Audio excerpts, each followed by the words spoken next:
Estamos recebendo aqui através de uma live pelo Instagram e também nas redes sociais da Independente o advogado Dr. Antônio Ribeiro.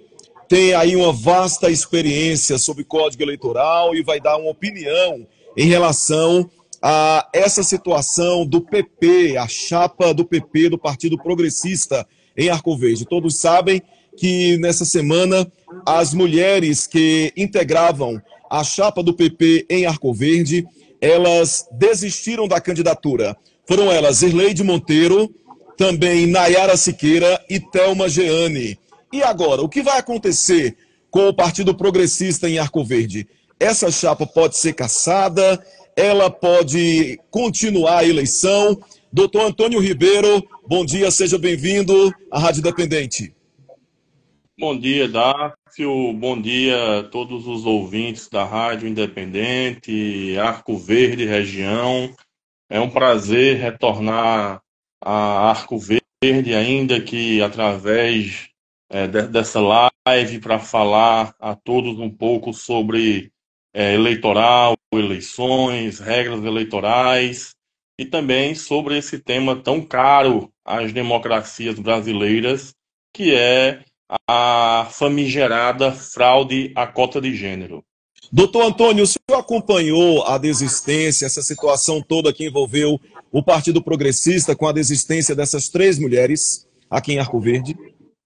Tenho acompanhado, Dácio, a situação, inclusive já fui contactado por partidos políticos interessados na solução do caso, principalmente partidos políticos que têm interesse na comprovação ou não dessa hipótese, dessa situação que está se criando em Arco Verde, de uma potencial e forte caso de fraude à cota de gênero. Na sua opinião, houve fraude para conseguir esse DRAP, doutor Antônio? Que é como eles podem provar que houve essa fraude na cota de gênero aqui em Arco Verde? Antes de responder essa pergunta, eu só vou fazer uma breve introdução, que o partido, quando ele pretende participar de uma campanha, ele também pede um registro. Além dos candidatos, o partido também faz um registro. E nesse registro ele tem que demonstrar o atingimento à cota de gênero, que é 30% para o gênero inferior, aquele que tem menos candidatos aptos a concorrer. E essa regra da cota de gênero, segundo o TSE, e não Antônio Ribeiro, mas o TSE, em julgamento desse ano, 2024, do Mato Grosso, que derrubou os deputados estaduais eleitos na chapa no Mato Grosso, as candidaturas elas têm que ser viáveis até o dia da eleição. Então, todas as candidaturas femininas, no caso do Mato Grosso, pelo partido PRD, deveriam estar viáveis até a época da eleição. É o caso de Arco Verde. Nós temos um partido que inicialmente apresentou seus candidatos a vereadores, homens e mulheres, porém, no curso da eleição, as 3 mulheres que representavam os 30% da cota de gênero desistiram. E a desistência se deu, pelo menos em um dos casos, pelo que tem se observado, em razão de violência de gênero, em razão de ameaça, em razão de coação. Então,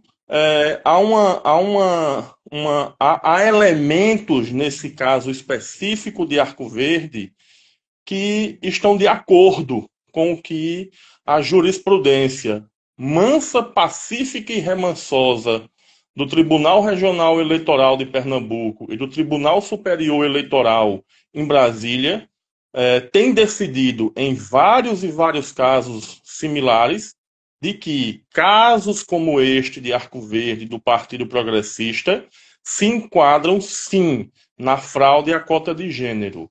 Né? Como foi dito, desde o início, algumas candidatas não tinham interesse em participar de eleição, não tinham interesse em serem candidatas. Só foram porque lhe foi prometido a garantia de um emprego, alguma benesse, e essa forma de garantir a presença de mulheres que não desejavam ser candidatas ou que não poderiam ser candidatas apenas para cumprir a cota de gênero, é um caso clássico de fraude, um caso clássico que leva a chapa a ser cassada. Ô, doutor Antônio, agora, mesmo depois que essa chapa consegue o DRAP na justiça, que é o registro das candidaturas, e se porventura acontecer uma morte, ou então o que aconteceu aqui em Arco Verde, essa desistência dessas mulheres, mesmo assim, com o DRAP, a chapa pode ser cassada? Sim, pode. O que o tribunal vai verificar é se, desde o início, houve a intenção de realizar a fraude, independentemente do momento em que houveram as desistências, ou se há ou não o DRAP deferido, né, o tribunal vai começar a investigar, os órgãos de controle começarão a investigar se, desde o início, a intenção do partido era inscrever e registrar mulheres unicamente com a intenção de cumprir a cota. Como é que fica a situação dos candidatos homens que hoje estão disputando o pleito? A chapa continua, a eleição na urna vai ter o nome desses candidatos? Como é que vai ser? A lei eleitoral é clara quanto a isso. O artigo 16A da Lei 9.504/97. Todos os candidatos que já têm registro deferido ou indeferido, mas que estão sob júdice, permanecem na campanha eleitoral, fazem campanha, a foto aparece na urna, o voto é dado a esta pessoa, mas, posteriormente, se comprovado a fraude à cota de gênero, que nesse caso acredito que é evidente, aqueles votos dados ao partido vão ser anulados e todas as pessoas que foram eleitas pelo partido, independentemente se homens ou mulheres, perderão o mandato. No caso, qual é o papel do juiz eleitoral neste momento? O juiz eleitoral ainda não se pronunciou sobre esse caso. Quando é que o juiz eleitoral se pronuncia? É após as eleições? Já houve um pedido dos advogados dessas mulheres em relação à justiça eleitoral? Veja, Dácio, o juiz eleitoral ele se manifesta geralmente quando ele é provocado.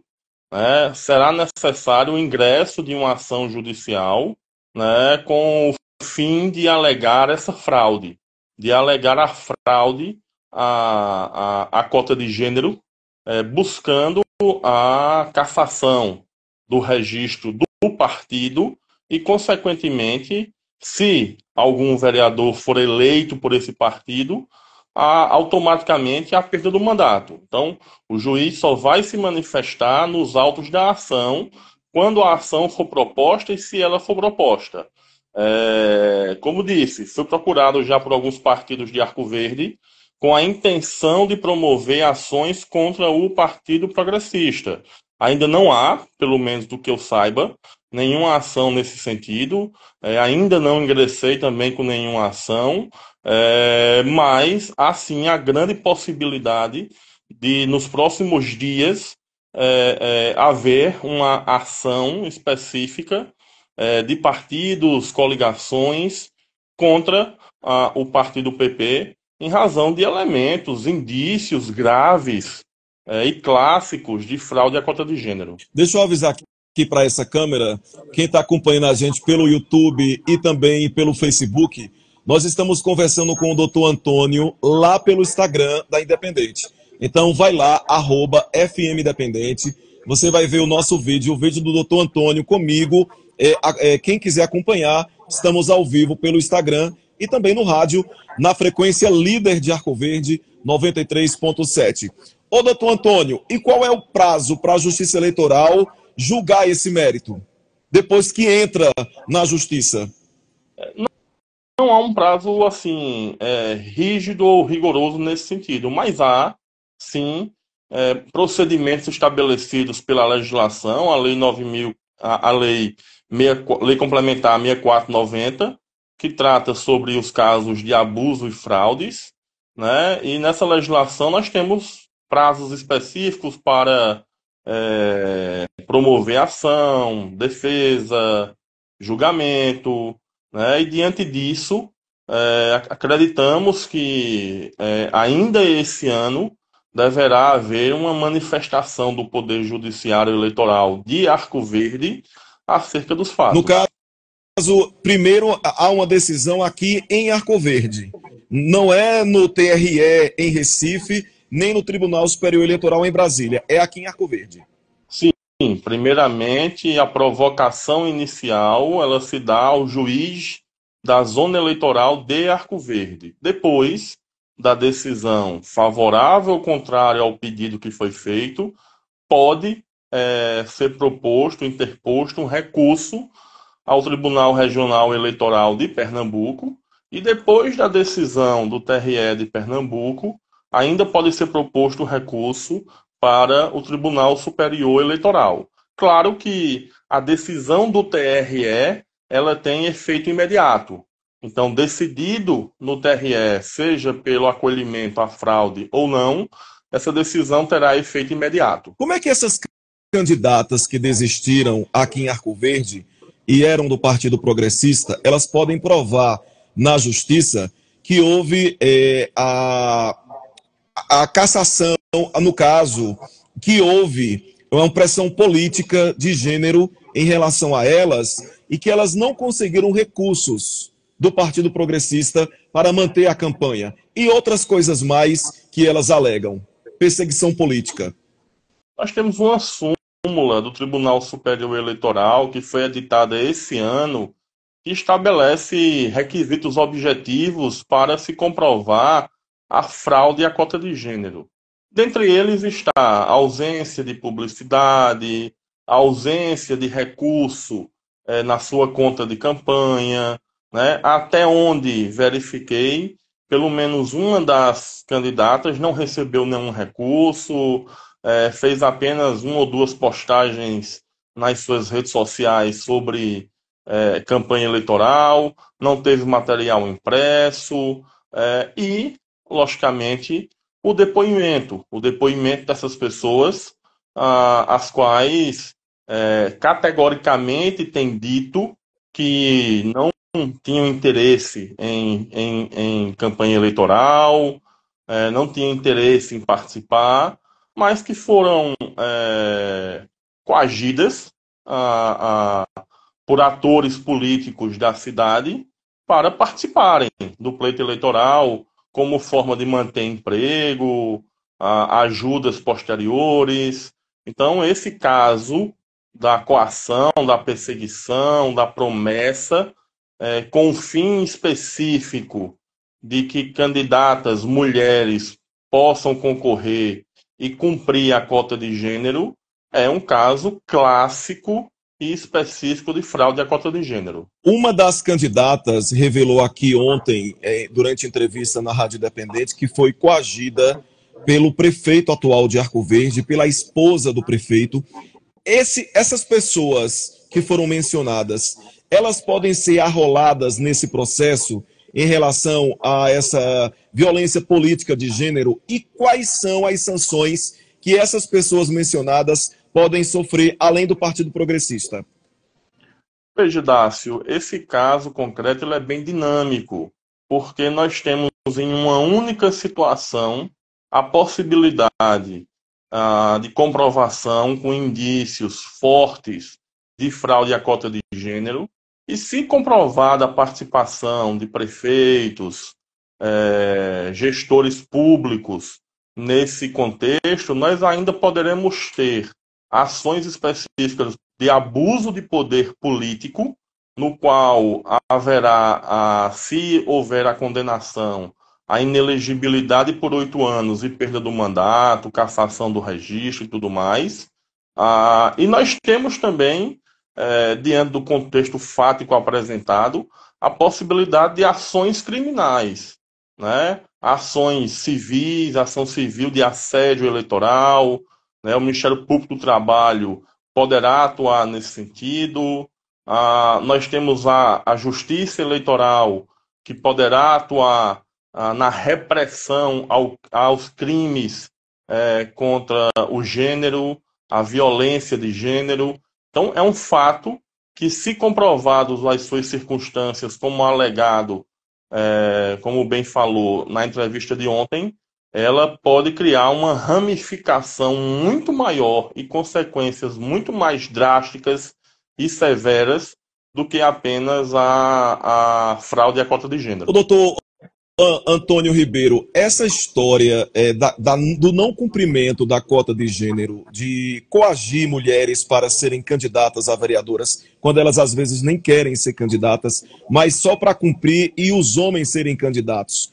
Já houve casos, inclusive aqui em Pernambuco, onde o Tribunal Regional Eleitoral cassou a chapa e esses vereadores perderam o mandato, mesmo depois de terem assumido a cadeira na Câmara de Vereadores, não é?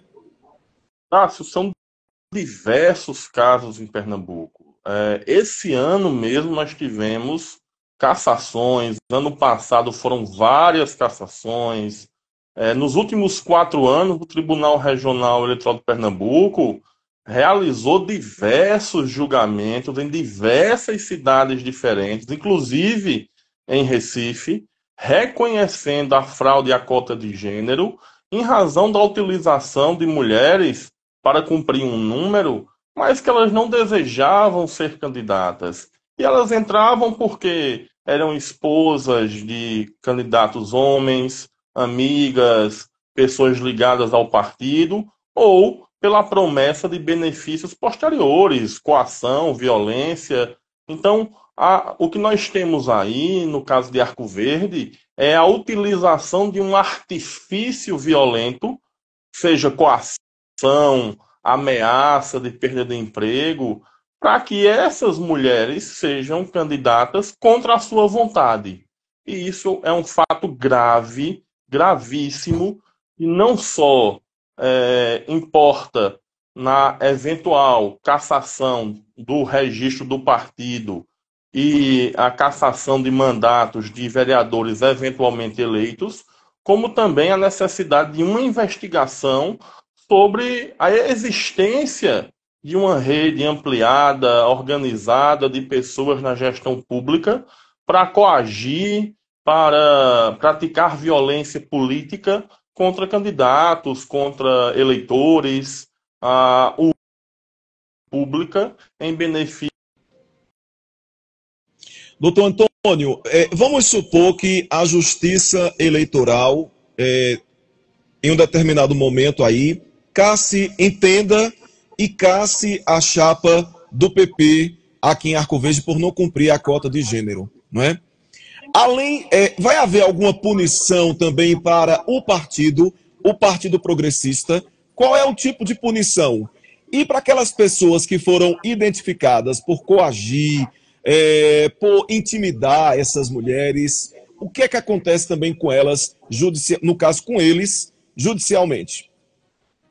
No caso de comprovado a coação, a violência de gênero, o uso da máquina pública para beneficiar B ou C, seja quem for, partidos ou candidatos, primeiro, no âmbito eleitoral, nós podemos ter a inelegibilidade por 8 anos daqueles que forem identificados como autores ou que concorreram para a prática do ilícito de coagir, violentar, propagar, beneficiar, né? Poderá haver também uma sanção criminal, né, pelo crime de violência de gênero, né, de coação. E nós temos também uma discussão dentro da Justiça Eleitoral. Isso ainda não foi pacificado, mas tem evoluído bastante, de que, se comprovada a má-fé dos dirigentes partidários, estes também podem passar a responder pelas ilegalidades na fraude à cota de gênero. Como eu disse, esse entendimento ainda não está consolidado, mas vem ganhando muita força na justiça eleitoral diante dos reiterados casos em que há comprovação de que os dirigentes partidários são sabedores das ilegalidades, mas de forma livre e consciente praticam essas ilegalidades para tentar subverter a lei. E nesses casos há uma crescente posição da jurisprudência de também aplicação de sanções a partidos e dirigentes partidários, como, por exemplo, a suspensão do partido, a aplicação de multas. Então, há também a possibilidade nesse contexto. Ok, então deixa eu agradecer a presença aqui por a nossa live através do Instagram do doutor Antônio Ribeiro, um advogado renomado, profundo conhecedor aí do Código Eleitoral, que deu aqui uma luz para todos nós, que há uma grande polêmica em Arco Verde do que vai acontecer nos próximos dias. E aí o doutor Antônio Ribeiro, com a visão dele, já deixou bem claro aqui para a gente o que é que pode acontecer agora ou no futuro em relação à chapa do PP. Agora, doutor Antônio, só para finalizar, porque vem aí o guia eleitoral, então nos próximos dias o senhor vai entrar com recurso na justiça, é isso? Só para a gente finalizar. Fácil, provavelmente sim. Acredito que até o final dessa semana, diante dos contatos que me foram feitos, eu devo ingressar com uma ação específica para que seja reconhecida a fraude à cota de gênero do Partido Progressista de Arco Verde, pedindo a cassação do DRAP do partido e, consequentemente, a cassação dos mandatos de vereadores que, porventura, venham a ser eleitos nas eleições municipais do próximo dia 6 de outubro. Lembrando que o juiz eleitoral de Arco Verde não vai decidir isso, por exemplo, até o dia da eleição, que é a semana que vem, dia 6, né, doutor Antônio Ribeiro? A eleição acontece normalmente com o nome, com o número desses candidatos do PP lá na urna eletrônica. Posteriormente é que vai haver uma decisão da justiça. Sim, acreditamos que esse será o panorama, né? Ingressar com a ação e somente depois da eleição vai vir uma decisão judicial de Arco Verde. Ok, doutor Antônio Ribeiro, conversei com ele aqui, com os ouvintes da Rádio Independente, pelo nosso Instagram. Muito obrigado, até uma próxima oportunidade, assim que a gente puder, para esclarecer outras dúvidas. E quando o senhor entrar na justiça, eu queria que o senhor entrasse de novo aqui com a gente para esclarecer como é que foi essa entrada desse pedido da cassação da chapa do PP, tá bom? Claro, fico à disposição e boa tarde a todos. Jornalismo com credibilidade. É